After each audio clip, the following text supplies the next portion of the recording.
লাইফে প্রথম প্লেনে চড়বো, সেই জন্য আমি খুবই এক্সাইটেড। রেডি হয়ে তো বেরিয়ে পড়েছি, তবে আমি একা যাচ্ছি না, আমার সাথে আমাদের গ্রুপের প্রত্যেকেই রয়েছে। এখন আমরা রয়েছি দিল্লিতে, দিল্লি এয়ারপোর্ট থেকে যাব কলকাতায়। তোমরা বলতে পারো এটা আমার একটা স্বপ্ন পূরণ হতে চলেছে। সেই ছোটবেলা থেকেই আকাশে যখন প্লেন দেখতাম চড়ার খুব ইচ্ছে হতো, কিন্তু কখনো ভাবিনি প্লেনে উঠতে পারবো।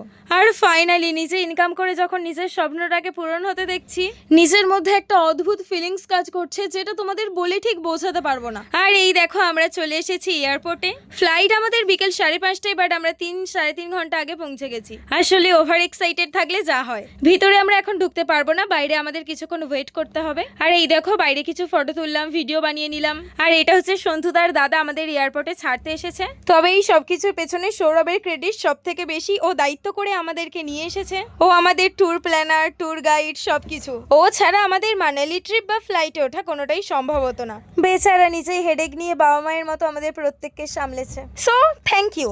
ওয়েলকাম।